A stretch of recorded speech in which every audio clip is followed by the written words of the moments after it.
Hanapin ang mabuti. Ang sabi sa Romans 2 verse 1, kaya nga, sino ka mang humahatol sa iba, wala kang maidadahilan. Sapagkat sa paghatol mo sa iba, hinahatulan mo rin ng iyong sarili. Dahil ikaw na humahatol ay gumagawa rin ng ganoon. Napakadali para sa atin ang tingnan kung ano yung hindi maganda sa ating kapwa, na mag-focus sa kanilang mga pagkakamali at sa kanilang mga failures. Pag may tinitingnan tayong tao, sino ba ang nakikita natin? May mga magsasabing, grabe, kitang-kita ko si Taning sa kanya. It can happen, oo, pwedeng mangyari yun. Pwede rin namang siya rin ang nakikita sa atin. Nakikita mo si Taning sa iba, pero nakikita din ng iba si Taning sa iyo. Napaka-miserable naman na kung may nakakaharap kang 10 tao, yung masama ang hinahanap mo. One of the easiest things to do in life with guaranteed success is to look for faults. Dahil nga hindi tayo perpekto, marami tayong kapintasan. Kaya yan ang madaling makita sa atin. Pagtingin pa lang natin sa mukha ng isang tao, pwede na nating sabihin, ay, hindi perpekto yung skin niya. Ay, malalaki yung pores niya. Ay, hindi straight yung buhok niya.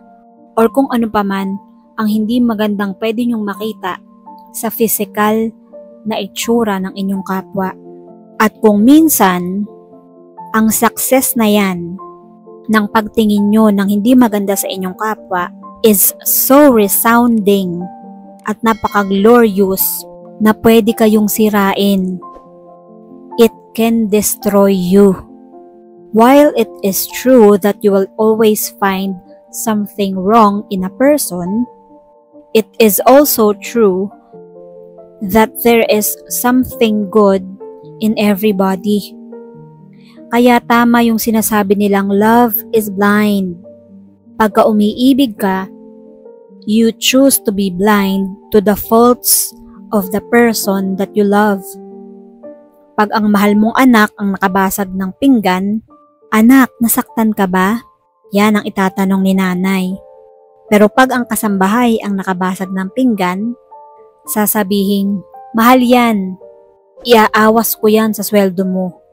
At kailan natin nalalaman that we have fallen out of love? When we no longer hide from ourselves at hindi na natin gina-justify yung pagkakamali ng ating kapwa. Tayo na mismo ang nagko-condemn. Kaya para sumaya tayo, hanapin na lang natin ang mabuti sa ating kapwa. At kapag nakita natin yon, doon tayo mag-focus. Yun ang lagi nating tingnan. Para hindi tayo patuloy na magkasala, hanapin natin yung mabuti. Kasi hindi din naman tayo perfect. Kung maghahanapan tayo palagi ng ating mga faults, ng ating mga failures, away lang yan. Hindi natin ikauunlad at hindi rin ikagaganda ng ating buhay. God bless us all.